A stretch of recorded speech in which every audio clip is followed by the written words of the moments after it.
Bom dia, graça e paz da parte do nosso Senhor e Salvador Jesus Cristo.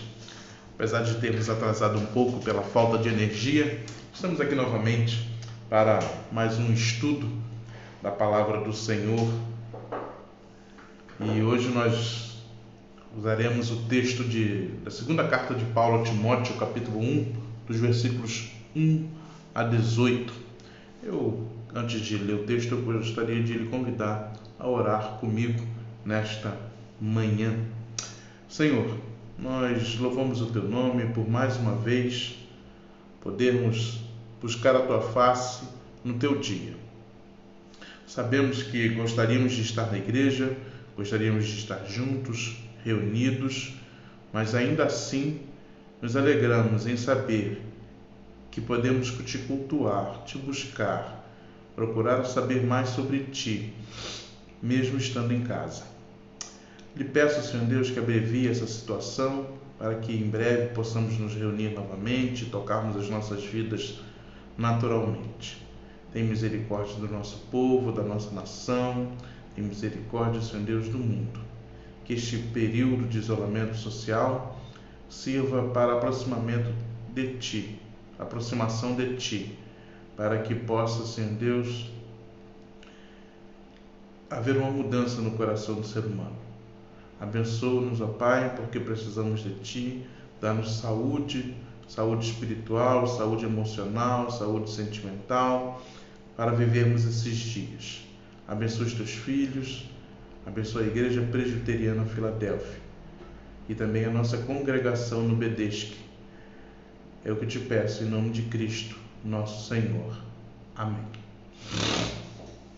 Bom, então eu vou ler o texto que se encontra na segunda carta de Paulo a Timóteo, do capítulo 1 ao versículo do versículo 1 até o 18, que diz assim: Paulo, apóstolo de Cristo Jesus, pela vontade de Deus, de conformidade com a promessa da vida que está em Cristo Jesus, ao amado filho Timóteo, graça, misericórdia e paz da parte de Deus Pai e de Cristo Jesus, nosso Senhor.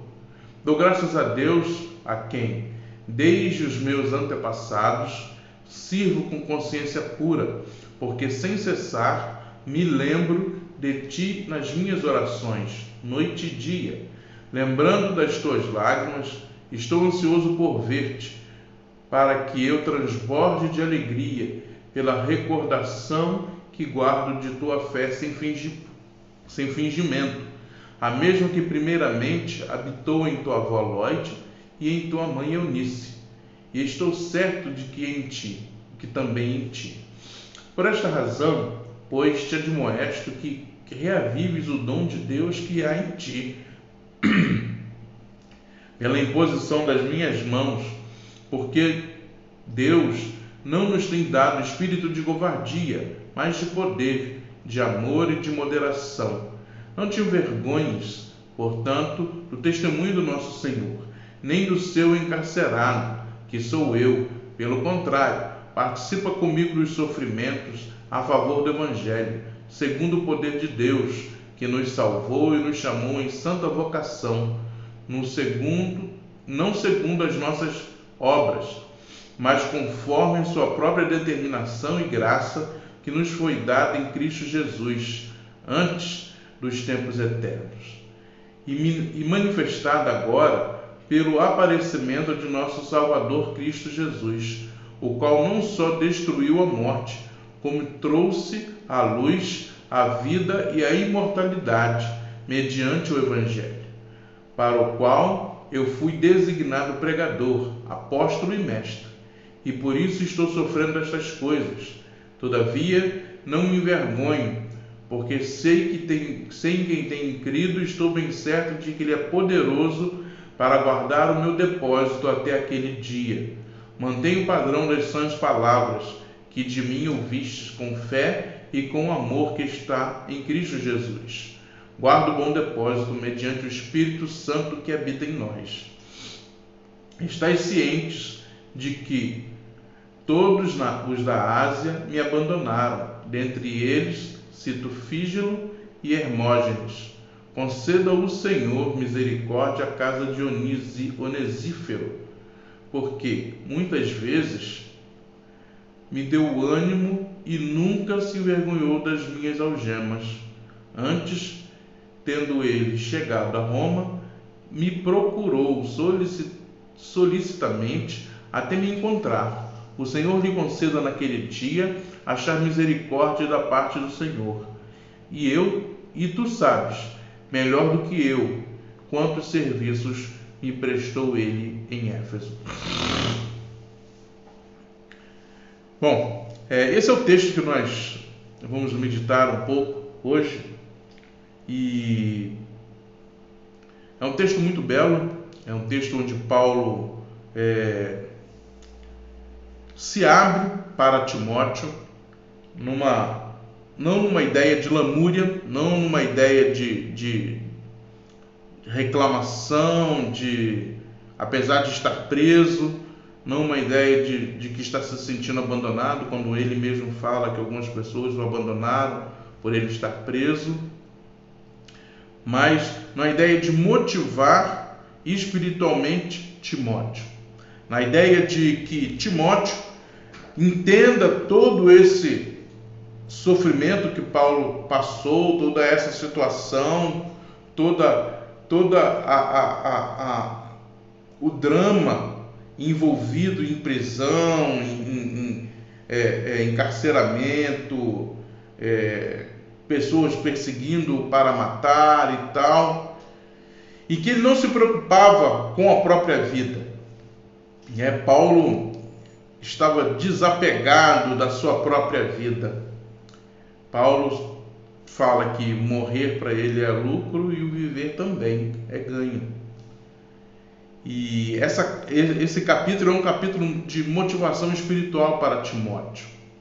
É um capítulo que vai nos falar das dificuldades que Paulo teve, mas você pode perceber na leitura que Paulo sempre dá um lado positivo para que Timóteo siga firme na sua missão. Paulo está, de fato, quase que numa despedida, já está esperando mesmo a morte. Então ele está, parece que dando as últimas instruções para o jovem pastor Timóteo. E isso é algo muito interessante, né? De se refletir um pouco, porque Paulo está preso, a gente não tem noção do que é estar encarcerado, né? Preso. Mas agora a gente está tendo uma espécie de noção de pelo menos desse isolamento social, né? Pelo menos dessa situação de estar um pouco longe, um pouco distante das pessoas que a gente gosta, das coisas que a gente gosta de fazer, das coisas que a gente precisa fazer. Mas Paulo, apesar de estar encarcerado, apesar de estar pressentindo já que seus dias se findarão sobre essa terra, Paulo está mais preocupado com o reino de Deus, com a proclamação do Evangelho, com a divulgação das boas novas. E ele tinha todos os motivos para estar preocupado. Eu imagino que uma pessoa presa, vamos colocar dessa forma, no corredor da morte, não esteja tão preocupado com as coisas que acontecem fora do encarceramento ou fora da cadeia. Eles devem se preocupar com outras coisas. Eu acredito que devem ficar depressivos, devem entrar, quem sabe, num desespero, porque a cada dia, a cada hora se aproxima a sentença capital. Mas Paulo está com a mente fora daquele lugar. O que ele carrega dentro de si, o seu chamado para ser um pregador do Evangelho, para pertencer ao reino de Deus e proclamá-lo para as pessoas, é muito maior do que a dor que ele sente, é muito maior do que a situação que ele se encontra, é muito maior do que todas as coisas. Ele mesmo vai dizer lá na carta aos Filipenses que aprendeu a viver vivendo todas as situações passando fome, tendo abastança, tendo frio, passando todas aquelas situações lá do capítulo 4. E vai encerrar ali daquele versículo que todo mundo gosta, algumas pessoas colocam nos para-brisas do seu carro, né? Tudo posso naquilo que me fortalece. Sim, Paulo tem essa plena consciência de que ele pode passar por qualquer coisa se ele mantiver a sua fé, mantiver a sua vida espiritual saudável. Então, por isso ele tem essa preocupação com Timóteo, de motivá-lo espiritualmente, de saber que, apesar dele estar indo, dele estar partindo, Timóteo vai seguir com a sua missão, vai seguir com o trabalho no reino de Deus e terá as orientações necessárias para que ele faça um bom trabalho, um bom ministério. Isso nos faz refletir em como nós temos encarado esses tempos sem culto, sem igreja, sem programação, sem reunião de oração, sem as nossas programações costumeiras. Nos fazem muita falta. Para mim é terrível, é muito ruim. Por exemplo, hoje, mais tarde, eu estarei gravando o sermão e normalmente domingo eu gosto de gravá-lo na igreja. Não sei que aconteça alguma coisa, mas estando tudo normal, eu irei à igreja para gravá-lo. E é terrível olhar para os bancos vazios, abrir a igreja, não ter o povo chegando, não ver lá já algumas pessoas sentadas, aquelas que chegam primeiro, seu Lourenço, Dona Nelly, seu Jonathan.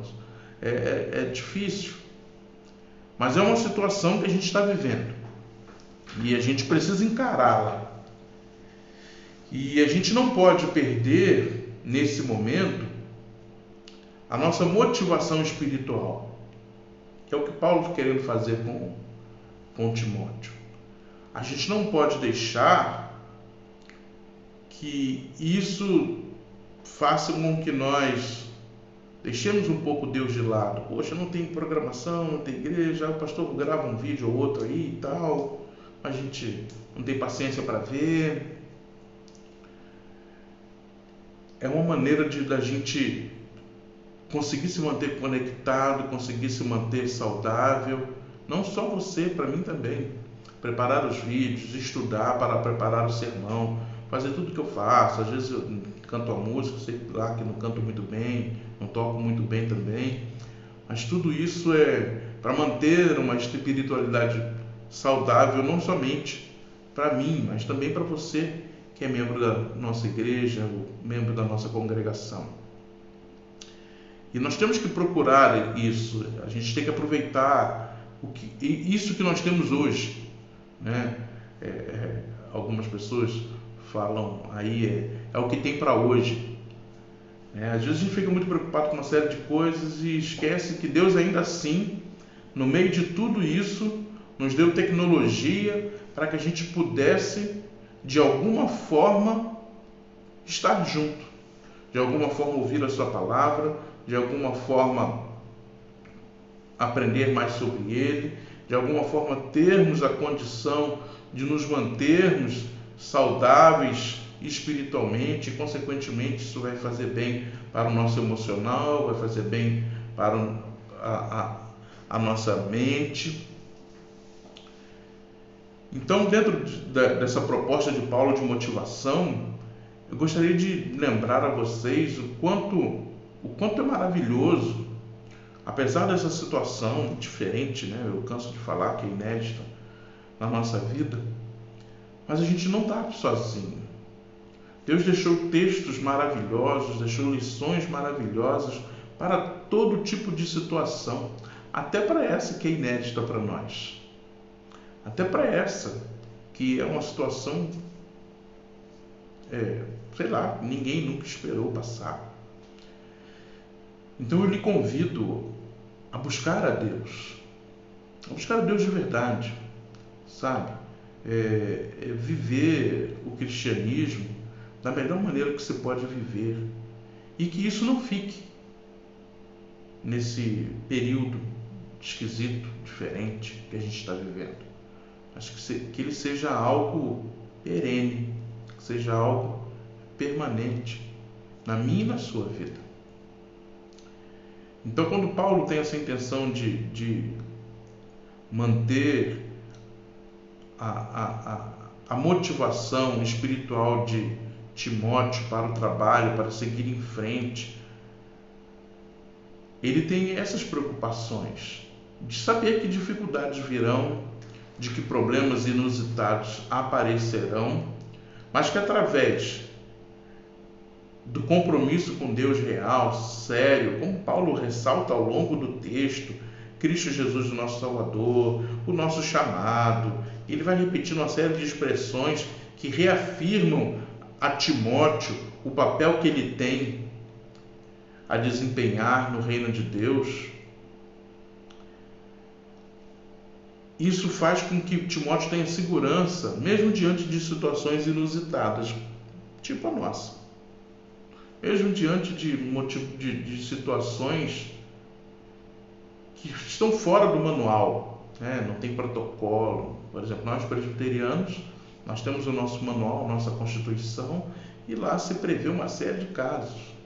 Mas existem aqueles casos que são chamados casos omissos, do qual a gente não tem uma legislação muito clara dentro da nossa Constituição. E ainda assim a gente consegue administrar. Então, Paulo quer dar esse arcabouço de motivação para Timóteo. Igualmente nós precisamos disso, né? Nós temos o nosso manual supremo, que é a Bíblia. A Bíblia vai nos dizer de momentos de dificuldade, e a gente conhece vários deles ao longo de toda a Bíblia, mas em todos eles Deus se manifesta no momento certo, na hora exata, transforma situações, transforma a história, muda uma série de coisas e a vida segue. E a gente tem que ter fé de que tudo vai seguir, sabe? De que tudo vai voltar ao normal em algum momento. E a gente tem que estar munido da graça do Espírito Santo em nós, do poder de Deus em nós, para passarmos por isso, para voltarmos à nossa comunhão normal e para proclamarmos ainda mais esta palavra maravilhosa que é o Evangelho de Jesus Cristo. Sabemos que agora nós temos estado impedidos, limitados,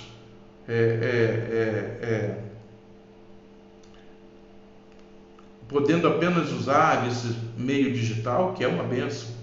O pastor nunca tinha usado, está usando nesses tempos.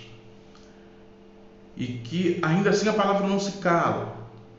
Ainda que o mundo esteja falando de aparentemente uma única coisa, a palavra de Deus é viva e tem uma série de coisas para contar, para que a gente viva de melhor forma.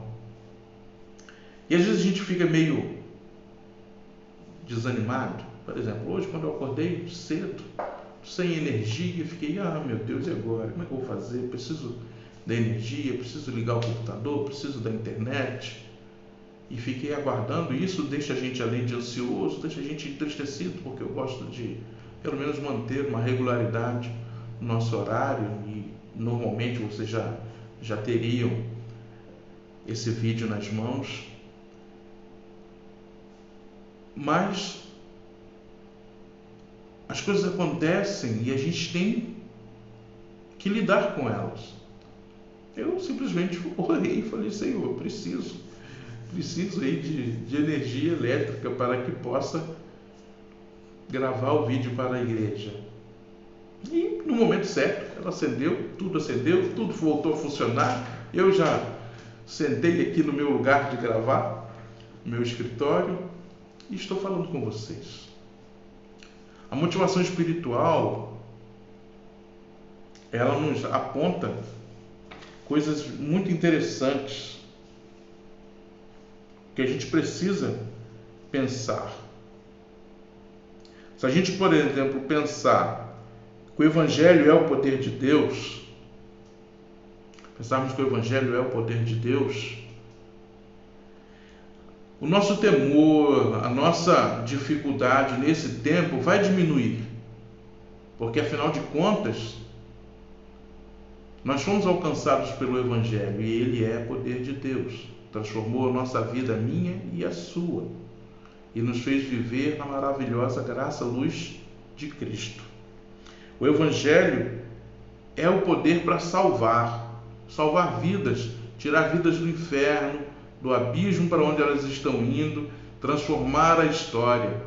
Então eu e você fomos chamados para a proclamação das boas novas. Talvez hoje a gente esteja um pouco limitado, mas você ainda tem meios que você pode fazer. Você pode compartilhar as mensagens, você pode mandar áudio para amigos ou familiares, você pode fazer uma série de coisas, você pode orar por pessoas que ainda não se converteram e assim também trabalhar para a conversão delas. O Evangelho é um chamado para a santificação. Sim, santificação. A Bíblia diz que sem santificação a gente não consegue ver Deus, porque Deus é santo, né? O texto vai lá dizer: santificai-vos hoje, pois amanhã farei maravilhas no meio de vós. Interessante isso. Deus manda primeiro o povo se santificar, para que depois ele haja. Não que ele precise, só consiga agir se você estiver santificado. Mas não, é o que ele espera de mim e de você. Uma vida correta, uma vida segundo a vontade dele, uma vida que busca cada vez mais fazer a sua vontade, fazer o seu querer, trazer pessoas para o seu reino, lutar contra a nossa própria carne. Eu gosto de lembrar bastante do texto onde Paulo diz que mortifica a própria carne, ou seja, que ele tenta bater em si mesmo, é tipo uma expressão essa no grego, mortificar a própria carne, para que seja um servo melhor. E às vezes a gente fica muito cauterizado, a gente comete os pecados já sem aquela chama de não cometê-los mais. É natural pensar assim, é natural fazer assim, é natural agir assim. Não é. Pecado não é natural para nós. Pecado é algo ruim, é algo que nos afasta de Deus e que nós devemos evitar. Então, é também um chamado para a santificação. Aproveite esses dias, aproveite esse tempo. Hoje é dia do Senhor, né? Você sabe que de manhã o pastor traz um estudo, à noite ele vai trazer o sermão. Apesar de você estar na sua casa, reúna a sua família, assistam juntos, orem ao Senhor vocês. Santifique-se, aproveite esse tempo para se aproximar, famílias reunidas, ouvindo a palavra de Deus, já que hoje a gente não pode convidar outras pessoas, mas dentro da sua casa, sua família, faça isso. E a última coisa, o Evangelho é a certeza da nossa eleição. Ele vai falar no texto, Paulo vai dizer, nós somos chamados por Deus, recebemos o carimbo, né? Vamos dizer assim, a marca de Cristo. Nós recebemos a salvação de graça, gratuitamente, não pagamos por ela. Mas ela não pode ser simplesmente o presente que você recebe e que não usa. A salvação ela deve ser utilizada no reino de Deus, no reconhecimento de seu amor, de sua graça, né, de todos os sofrimentos que Cristo passou, de sua ressurreição, em prol do próprio reino. Você não foi chamado para não fazer nada. Deus te predestinou desde antes das fundações dos séculos para nada. Deus lhe chamou para servi-lo, para caminhar com ele, para trabalhar em seu reino. Então, se você tem motivação espiritual, a motivação espiritual necessária para enfrentar este momento, você percebe todas essas nuances do Evangelho, daquilo que a gente precisa fazer para se manter firmes na palavra, mesmo diante de uma situação diferente como essa. Desejo do meu coração, estou encerrando por aqui, desejo do meu coração é que você viva a palavra de Deus, que você esteja motivado, sim, motivado, que você esteja feliz, apesar do momento diferente, que você não tenha crises aí de depressão, de ansiedade, emocionais, mas que você se firme cada vez mais na palavra do Senhor, sabendo que este momento vai passar, mas nós somos cristãos, filhos de Deus, predestinados, com isolamento ou sem isolamento, com vírus ou sem vírus.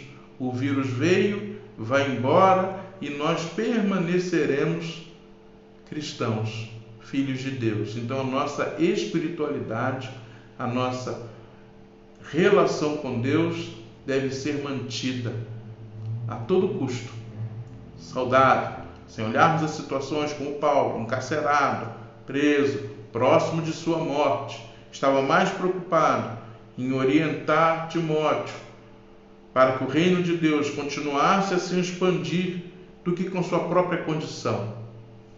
Que a nossa meta seja essa. Apesar de toda essa situação, nós estarmos sempre prontos para pregar o Evangelho, para falar de salvação, para falar de boas novas, para contar a história de Cristo a todos aqueles que necessitam ouvir, para dar uma palavra de conforto, de consolo àqueles que estão necessitados, para fazer tudo aquilo que nós sempre fizemos.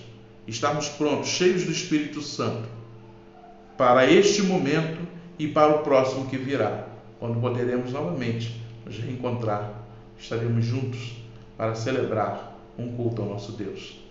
Eu vou encerrar com uma oração. Feche seus olhos. Senhor, bendito seja o teu nome em todo o lugar. O Senhor que é Deus, Criador de todas as coisas e sabe tudo o que acontece neste mundo. O Senhor que é o governante, é o mantenedor de tudo que existe. Nós te rogamos, ó Pai, fica conosco. Ajuda-nos a nos manter saudáveis espiritualmente. Que esse tempo de reclusão seja tempo de crescimento espiritual. Que esse tempo nos prepare para a proclamação do Evangelho, para que possamos, Senhor Deus, invadir lares, pessoas com a pregação da palavra e que elas sejam transformadas pelo poder do Evangelho. Abençoa-nos com saúde, com tranquilidade, com paz, com tudo aquilo que temos necessitado nesses dias tão difíceis. Abençoa os teus filhos, os membros da Igreja Presbiteriana Filadélfia, os membros da nossa congregação, que eles estejam bem, felizes, tranquilos, confiantes que o Senhor os tem guardado, que o Senhor os tem abençoado e que esse momento vai passar. Esta oração que te faço no nome doce e santo de Jesus Cristo, o nosso Senhor e Salvador. Amém. Bom, tenha um bom domingo. Não se esqueça, mais tarde, às 19 horas, teremos o nosso sermão de domingo. Ide em paz. Deus vos abençoe.